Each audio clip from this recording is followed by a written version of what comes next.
बिस्मिल्लाहिर्रहमानिर्रहीम, अस्सलाम वालेकुम। मैं हूं मोहम्मद जुनैद हलीम। नाज़रीन, फाइनली वो लोग जो उम्मीद लगाए बैठे थे, जो आस लगाए बैठे थे कि डोनाल्ड ट्रंप कोई खुशखबरी सुनाएंगे, जंग रोकने का ऐलान करेंगे, उनके लिए नाउमीदी है, उनके लिए मायूसी है, क्योंकि डोनाल्ड ट्रंप ने हमले मजीद तेज करने की बात कर दी है और वो कहते हैं कि वो ईरान को पत्थर के ज़माने में धकेल देंगे। यही नहीं, कुछ हर्जा सराय भी किए उन्होंने अपने इत्तेहादियों के साथ और उनका मजाक उड़ाया है, कुछ ठट्ठा लगाया है। और इमैनुअल मैक्रों जो फ्रांसीसी सदर हैं, उनका मजाक उड़ाते हुए किस तरह से तनकीद की गई है, इसका सवाल भी आपके साथ शेयर करेंगे। फिर ईरान की तरफ से क्या जवाब दिया जा रहा है, ईरान किस तरह से बदला लेगा और किस तरह से अपने शोहदा का बदला लेने के साथ साथ आबनाए हुर्मुज़ के हवाले से उनका प्लान क्या है, यह भी ईरान ने बता दिया है। वॉशिंगटन पोस्ट साथ में एक दावा कर रहा है कि जो अफजूदा शुदा यूरेनियम ईरान के अंदर मौजूद है, जिसको उठाने के लिए, निकालने के लिए अमेरिकी फोर्सेस को उतारने का प्लान बनाया जा चुका है। बूट्स ऑन ग्राउंड की बात हो रही है, वो क्या प्लान है, किस तरह से इसको यकीनी बनाया जाएगा और कुछ और भी ताज़ा डेवलपमेंट्स हैं जिसका अहवाल आज की वीडियो में आपके साथ शेयर करेंगे। सबसे पहले जो टकर कार्लसन है, जो कि किसी वक्त में डोनाल्ड ट्रंप के बड़े हिमायती हुआ करते थे और उनकी तरफ से राइटिस्ट होने के बावजूद जो उनकी तरफ से बयानात आ रहे हैं वो बड़े हैरानकुन है। चाहे वो मोसाद के जासूसों का मिडिल ईस्ट के अंदर एक दूसरे पर हमले करवा के मिडिल ईस्ट के ममालिक को एक दूसरे के खिलाफ करने का प्रोपेगेंडा एक्सपोज करना हो, डोनाल्ड ट्रंप की बौखलाहट हो, अमरीकी अवाम के उनके खिलाफ सेंटिमेंट्स हो, और अभी वो जो बात कर रहे हैं, जो तज्जिया उन्होंने कहा है, 3 नुकाती उन्होंने तज्जिया किया है, लुब्बे लुबाब उन्होंने जो बताया है। एक तो डोनाल्ड ट्रंप की तरफ से कहा गया है कि 2 से 3 हफ्तों में अपनी कार्रवाइयों को अमेरिका मजीद तेज करेगा और अपने हमलों में शिद्दत लेकर आएगा। वो जंग खत्म करने का फिलहाल कोई इरादा नहीं रखते। उसके बाद हमने मार्केट में एक भूचाल देखा है, दुनिया भर की स्टॉक मार्केट्स उसमें खलबली मच चुकी है, 4000 पॉइंट से ज्यादा की मंदी रिकॉर्ड की गई है। हमने देखा सोने के रेट्स एक बार फिर से उस चढ़ाव का शिकार हैं। ऑयल प्राइसेस में इजाफा हो चुका है, कितना इजाफा हुआ है इसकी खबर भी आपके साथ शेयर करते हैं। लेकिन जो टकर कार्लसन बता रहे हैं, जो तज्जिया वो कर रहे हैं, वो बहुत ही दिलचस्प है। 3 नुकात पर मबनी नाज़रीन ये तज्जिया है जो कि टकर कार्लसन की तरफ से किया जा रहा है। इस तकरीर पर वो कहते हैं ट्रंप की तकरीर एक नाकाम जंग पसंद रहनुमा की गैर मरबूत और उलझी हुई तकरीर थी। इसके 3 अहम नुकात हैं। वो कौन से नुकात हैं, जरा सुन लीजिए। एक तो वो कहते हैं कि जंग के खात्मे के तरीक़ेकार और वक्त के हवाले से कोई स्ट्रेटेजिक वजाहत मौजूद नहीं थी डोनाल्ड ट्रंप की तकरीर में, वो बेरब्त तकरीर थी। साथ में कहते हैं कि ट्रंप अब भी नेतन्याहू और इस्राएल के शिकंजे में है, उनकी कठपुतली बने हुए हैं, इस्राएली लॉबी के दबाव में दिखाई देते हैं, ये टकर कार्लसन कह रहा है। और तीसरा जो उन्होंने पॉइंट उठाया है वो ये है कि आबनाए हुर्मुज़ के कंट्रोल के मामले में ईरान के सामने पसपाई इख्तियार करते हुए कहा कि ये कुदरती तौर पर खुल जाएगी। अब अंदाजा लगाइए कि वो रूट जिससे पूरी दुनिया अफेक्ट हो रही है, जो कि पूरी दुनिया के तेल की तरसील का लगभग 20 से 30% इसी रास्ते से गुजरता है और उसको ईरान मुकम्मल तौर पे कब्जे में ले चुका है। और ईरान ये दावा कर रहा है कि भाई अमेरिका, इजराइल तो दूर की बात, पूरी दुनिया भी मिलकर अगर चाहे तो ईरान से वो आबनाए हुर्मुज़ को खुलवा नहीं सकती अगर खुद वो ना चाहे। और साथ में जो इस वक्त ईरानी पार्लियामेंट में बहस हो रही है या तजवीज़ सामने आ रही है, जो कि शायद आने वाले कुछ दिन तक अगर ये जंग इसी तरह से जारी रहती है, आबनाए हुर्मुज़ पे मुकम्मल ईरान का कंट्रोल रहता है, या अगर किसी बगैर नतीजे के ये जंग खत्म हो जाती है, तो ईरान का प्लान यह है कि वो ओमान के साथ मिलकर इस आबनाए हुर्मुज़ के रूट को कंट्रोल करेगा और किराया वसूल किया जाएगा, टैक्स वसूल किया जाएगा उन जहाज़ों से जो यहां से गुजरना चाहेंगे, और उसकी जो पेमेंट होगी वो डॉलर में नहीं होगी बल्कि वो ईरानी रियाल में होगी। इससे पहले वो युआन में पेमेंट ले रहे थे अभी तक, लेकिन फ्यूचर प्लान ये है कि वो ईरानी रियाल में ये पेमेंट लेंगे, ये टैक्स लेंगे और एक ज़रिए मुबादला के कमाई के लिए या हुसूल के लिए एक बड़ा ज़रिया आबनाए हुर्मुज़ को बनाया जाएगा। तो सिवाय नुकसान पहुंचाने के डोनाल्ड ट्रंप ने इस जंग को छेड़ के और कुछ नहीं किया, अपने इत्तेहादियों को नाराज़ किया। नेटो से वो बदजन है, नेटो को वो धमकी लगा चुके हैं कि भाई नेटो बुरे वक्त में हमारे साथ नहीं खड़ा हुआ, हम बुरे वक्त में उनके साथ खड़े नहीं होंगे। बरतानिया की तरफ से कोरा जवाब दे दिया गया, स्पेन की तरफ से, इटली की तरफ से, दीगर ममालिक की तरफ से अपने फिजाई रूट्स को इस्तेमाल नहीं करने दिया जा रहा। ऑस्ट्रेलिया के वजीर आजम ये मुतालबा कर रहे हैं कि भाई हम इस जंग की मजम्मत करते हैं, हम इस जंग को रोकने का मुतालबा करते हैं, और यही मुतालबा तमाम यूरोपियन कंट्रीज की तरफ से सामने आ रहा है। लेकिन मामला यहां पर रुकता नहीं है। जो अगला प्लान है, इससे पहले कि वो आपके साथ शेयर करें, जेडी वेंस के जिसके बारे में कहा जा रहा है कि मुमकिन तौर पे अगला अगर कोई मुज़ाकराती अमल हो सकता है, पाकिस्तान इसमें पूरी कोशिश कर रहा है, उसकी तस्दीक भी कर दी है ईरानी हुकूमत की तरफ से, ईरानी ऑफिशियल्स की तरफ से कि पाकिस्तान की तरफ से हमें अमरीकी पैगामात या जो तजावीज़ हैं या जो मुज़ाकरात की कोशिशें हैं वो मुसलसल पैगाम रसानी पाकिस्तान कर रहा है। पाकिस्तान के वज़ीर ख़ारजा चाइना के दौरे पर गए, चाइना की तरफ से भी बयानात की हद तक कोशिश की जा रही है कि इस जंग को कूल डाउन किया जा सके, लेकिन जितने भी अमेरिका के मुखालिफिन हैं वो क्यों कर चाहेंगे कि जंग खत्म हो। बहरहाल खबर ये, जेडी वेंस ईरान के तनाज़े के बारे में पाकिस्तानी सालिसों के साथ बातचीत कर रहे हैं, जिससे इशारा मिलता है कि अगर अमेरिका मुतालबा जैसे आबना हुर्मुज़ को दोबारा खोलना हुआ तो ट्रंप जंगबंदी के लिए तैयार है। उन्होंने ईरान को भी खबरदार किया है कि इत्तेफाक ना होने से उसके बुनियादी ढांचे को दबाव में डाला जाएगा। पाकिस्तान एक दूसरे के दरमियान काम कर रहा है और वेंस मुज़ाकरात में बढ़ता हुआ किरदार अदा कर रहे हैं, क्योंकि तनाज़ा अपने 5वें हफ्ते में दाखिल हो चुका है। रॉयटर्स की तरफ से खबर सामने आई है। इसके अलावा जो डोनाल्ड ट्रंप का बयान है उसे पूरी दुनिया रिपोर्ट कर रही है। वो कहते हैं जी, ईरान को पत्थर के ज़माने में वापस भेजने की ट्रंप की धमकी पर कड़ी तनकीद हो रही है। ये घटिया, खौफनाक और शैतानी है। ईरान का रद्दमल भी आया है और जवाबी कार्रवाई। जैसे ही डोनाल्ड ट्रंप की स्पीच खत्म हुई है नाज़रीन, तेल अवीव समेत इसराइल के ऊपर ताक ताक के निशाने लगाए गए हैं, मिडल ईस्ट के ममालिक के ऊपर हमले किए गए हैं और वो हम आपको अदाद शुमार भी आज की वीडियो में बताएंगे कि इस खित्ते में अब तक सबसे ज़्यादा वो कौन सा मुल्क है जिसके ऊपर ईरानी हमले हो चुके हैं और किस वेपन से किए गए, वो भी आपके साथ शेयर करते हैं। साथ में वो कहते हैं जी, हम ट्रंप से सिर्फ मजीद झूठ की तवक्को कर सकते हैं, ईरान ये कह रहा है, और ये वहम में मुब्तला शख्स हमारे मुल्क और दुनिया के लिए खतरा बन चुका है। एक तरफ जो हम देख रहे हैं कि नेतन्याहू समेत जो अमेरिकी क़यादत है वो टारगेट कर रही है, वो इनामात रख रही है ईरानियों के ऊपर, उनकी लीडरशिप के ऊपर, और जो अब्बास इराक़ची हैं वो एक बार फिर से गुज़श्ता रोज़ हमने देखा कि अपनी आवाम के साथ शाना बशाना खड़े हुए थे और उस एहतजाज के अंदर जो अमेरिका के खिलाफ है और अपनी हुकूमत के हक में है उसके अंदर वो नुमाया तौर पे दिखाई दिए हैं। अच्छा जी, इसके अलावा हम देख रहे हैं कि ऑस्ट्रेलियन वज़ीर आज़म की ट्रंप की तकरीर पर तनकीद, मकासद हासिल हो चुके तो वाज़ा नहीं, मजीद क्या हासिल करना चाहते हैं। यही सवाल हो रहा है कि भाई आप एक तरफ कहते हैं कि हम अपना मकसद हासिल कर चुके हैं, ईरान को हमने एटमी हथियार हासिल नहीं करने देने, जोहरी सलाहियत हासिल नहीं करने देनी, रिजीम चेंज हमारा मकसद ही नहीं था। आपने रिजीम चेंज की नाकाम कोशिश में उनके सुप्रीम लीडर को मार दिया, उनको शहीद कर दिया। आपने ये दावा भी कर रहे हैं कि आपने जो अपना दूसरा मकसद था एटमी हथियारों के हुसूल का, उसे भी हासिल कर लिया, उसे भी आपने जितने भी इंस्टॉलेशंस थी उनको तबाह कर दिया। तो फिर अब आप हासिल क्या करना चाहते हैं? आप जंगबंदी का ऐलान क्यों नहीं कर रहे? यही सवाल ऑस्ट्रेलियन वज़ीर आज़म की तरफ से किया जा रहा है और वो कहते हैं कि वाज़ेह नहीं कि अब इस जंग का आखिरी मरहला कैसा होगा।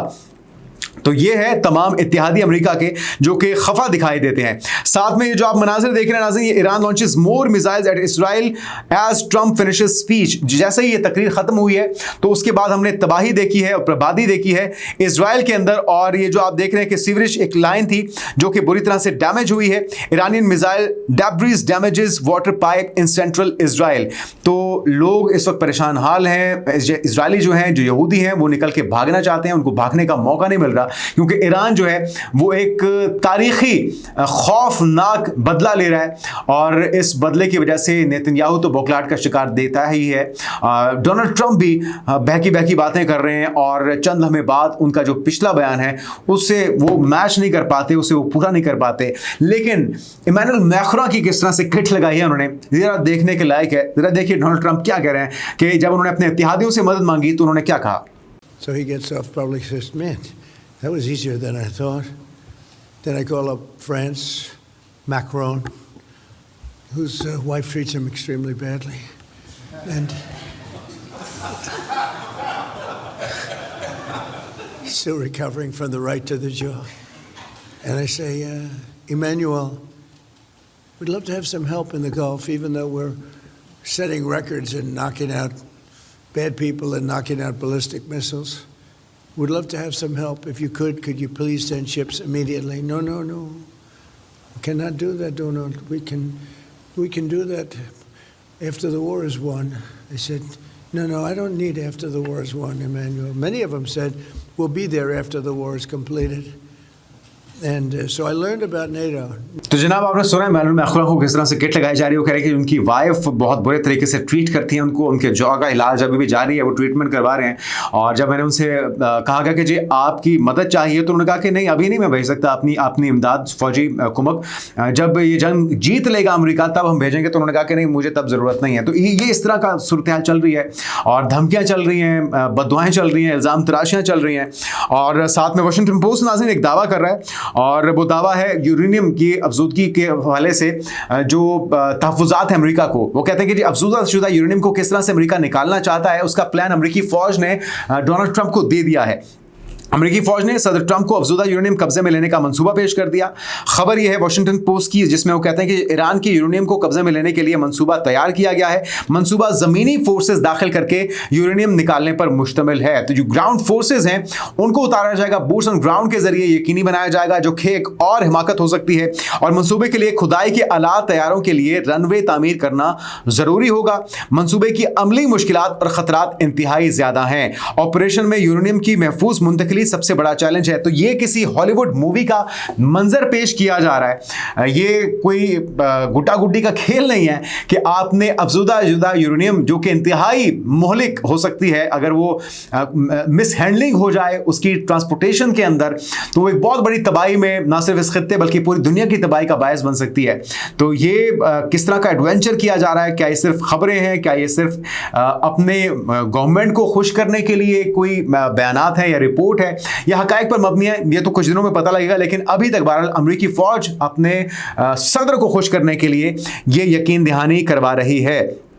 अब आते हैं जरा दीगर खबरों की तरफ। एक तो अमेरिकी सेनेटर हैं क्रिस कोन्स, इनकी तरफ से कहा जा रहा है कि ट्रंप की ईरान से जंग अमेरिका में हर चीज महंगी होती जा रही है। सिर्फ ईंधन की कीमतें ही नहीं बढ़ रही बल्कि ग़िज़ाई अशिया, यूटिलिटी बिल्स और घरों के कर्जे भी मुतासर हो रहे हैं। सदर ट्रंप के जंग का इंतखाब करने की कीमत अमेरिकी अवाम अदा कर रहे हैं और इसीलिए अमेरिकी अवाम बदजन हो चुके हैं। डोनाल्ड ट्रंप के जाने के लिए वो इस वक्त एक एक मिनट गिन रहे हैं और ये जो अगला मिड टर्म इलेक्शन है वो लगता है कि फैसला अमेरिकी अवाम कर चुकी है कि वो अब इस को अपने सरों पर मजीद मुसल्लत होने नहीं देंगे।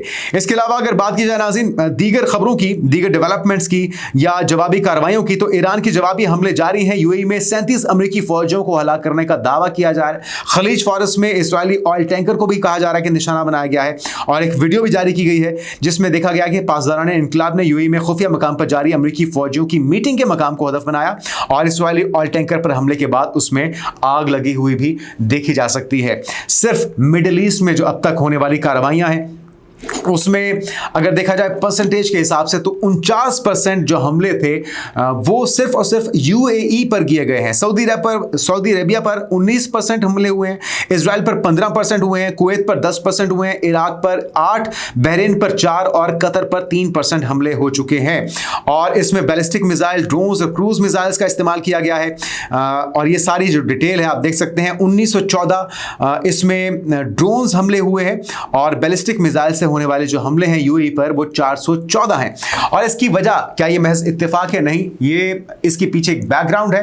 आपके इल्म में है कि जो मुस्लिम दुश्मन कार्रवाइयां हैं उसमें किस कदर मुलविस रहा है। अभी रिसेंट पास के अंदर जो चीजें एक्सपोज होती रही हैं, किस तरह से मुसलमानों की किरदार कुशी के लिए लॉबिंग की गई और उन्हें पैसे भी किए, फर्म्स को पैसे दिए गए। सूडान में, सोमालिया में जो इन्वॉल्वमेंट थी, सऊदी अरब के साथ जो छेड़छाड़ थी यूएई की, वो अपनी जगह मौजूद है। लेकिन ईरान के ऊपर होने वाले जो हमले हैं उसके अंदर भी मुसलसल हम देख रहे हैं कि यूएई सहूलतकारी का किरदार अदा कर रहा है और अभी वो अमेरिका और इजराइल से मुतालबा कर रहा है यूएई कि आपने इस मामले को सुलझाए बगैर इस खत्ते से जाना नहीं है। आप चैप्टर क्लोज करके ईरान का या इन्हें तारीखी सबक सिखा के यहां से जाइए, वरना हमारे लिए ये वबाले जान, ये दर्द सर मुसलसल बना रहेगा। तो इस तरह के जो बयानात हैं बड़े हैरानकुन हैं। यूएई की गवर्नमेंट को सोचना चाहिए कि आप अपनी इकोनॉमी को बेहतर करने के लिए, अपनी आवाम की मायरे ज़िंदगी को बेहतर करने के लिए जो आपकी कई दहाइयों पे मुहित मेहनत थी, जो हम देखते कि दुनिया यूरोप का रुख करने के बजाय दुबई का रुख करती थी, दुनिया की महफूज तरीन इन्वेस्टमेंट उसे समझा जाता था। पाकिस्तानी खरबों रुपया यहाँ से निकालकर दुबई में इन्वेस्ट कर चुके थे। तो आपने अपने मुल्क के साथ ये क्या किया है? और ये जो हालात वहाँ पे बिगड़ चुके हैं, टूरिज्म वहाँ पे तबाह हो चुकी है, वहाँ पे सोने का रेट सस्ता हो चुका है, वहाँ पे स्टॉक एक्सचेंज तबाही का शिकार है, वहाँ पे लोग निकलना चाहते हैं, कंपनीज बंद हो रही हैं, दिवालिया हो रही हैं और ये सिलसिला कब तक जारी रहेगा? ये तो दुबई की आवाम को सोचना चाहिए कि वो इस तरह की हिकमत हिकमत अमली के साथ कब तक सर्वाइव करेंगे। अगर अमेरिका इजराइल यहां से निकल भी गए तो आपको अपने पड़ोसियों के साथ बना के रखने की जरूरत है, आपको ईरान के साथ ताल्लुकात को उस्तवार करने की जरूरत है। हमले तो वो दीगर ममालिक पे भी कर रहा है, लेकिन इस तरह की स्ट्रेटेजी उनकी तरफ से नहीं देखी गई। तो हमें देखना होगा कि इस मुश्किल वक्त में कौन किसके साथ खड़ा हुआ है। तो ये सूरत हाल इंतहाई अहम है। साथ में जो मसूद पेज़ेश्कियान है उनकी तरफ से भी अमरीकी अवाम के लिए खुला खत सामने आया है, जिसमें उन्होंने कहा है कि हम अमरीकी अवाम के खिलाफ नहीं हैं, हम इस जंग के, इस जारियत के खिलाफ हैं और अमरीकी अवाम को सोचना चाहिए कि वो इसमें क्या किरदार अदा कर सकते हैं। बहरहाल वाशिंगटन वाकई अमेरिका फर्स्ट की पॉलिसी पर अमल कर रहा है, ये मसूद पेज़ेश्कियान कहते हैं। यह इसराइल का नुमाइंदा बनकर आखिरी अमेरिकी फौजी तक जंग लड़ने को तैयार है। ईरान को अमेरिकी अवाम से कोई दुश्मनी नहीं है। अमेरिकी अवाम खड़ी हुई कहानियों से या घड़ी हुई कहानियों से हटकर हकीकत देखें।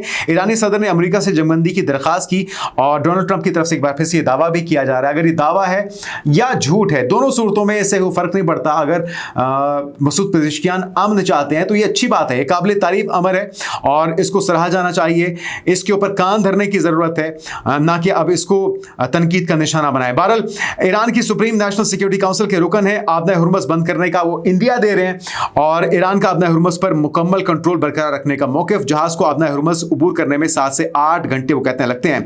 साथ में ईरान की जानिब से मिसाइल हमलों में बतदरीज शिद्दत लाने का ऐलान भी किया गया है। ईरानी सरकारी मीडिया ये दावा कर रहा है ईरान ने मिसाइल ऑपरेशन को स्ट्रेटेजिक मरहलों में तकसीम कर दिया। मज़ामती महवर भी खत्ते भर में कार्रवाइयाँ बढ़ाएगा और ईरान दुश्मन के रडार और फ़िज़ाई दिफाई निज़ाम को मुसलसल निशाना बनाएगा।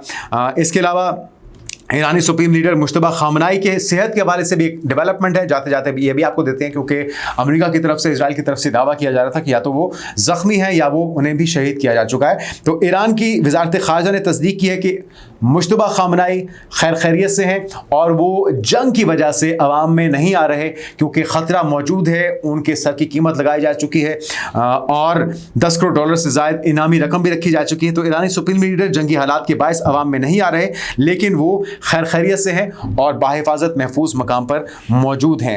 लास्टली आपको खबर देते हैं, मकासिद तकमील तक जंग जारी रहेगी। सदर ट्रंप ने आइंदा 2 से 3 हफ्तों में ईरान पर शदीद हमले करने का ऐलान कर दिया है और वो कहते हैं कि ईरान जंग के स्ट्रेटेजिक मकासद तकमील के करीब हैं। मकासद की तकमील तक जंग जारी रहेगी, हम अपना मिशन मुकम्मल करेंगे। ये कौन सा मिशन है ये हम समझने से कासिर हैं, लेकिन इस बयान पर भी हम इस वजह से यकीन नहीं कर सकते कि आज बयान कुछ और है, शाम में कुछ और होगा, कल सुबह तक कुछ और बयान सामने आ सकता है। तो डोनाल्ड ट्रंप क्या करना चाहते हैं शायद वो खुद भी नहीं जानते, लेकिन जितने भी उनके वेल विशर्स हैं वो उनको एक ही मशवरा दे रहे हैं कि जितना जल्दी हो सकता है इस जंग को खत्म कर दीजिए, वरना नुकसान आपके लिए नाकाबिले बर्दाश्त हो जाएगा। आने वाले दिनों की पेशरफ से आपको आगाह करते रहेंगे। अपना ख्याल रखिएगा। अल्लाह हाफिज़।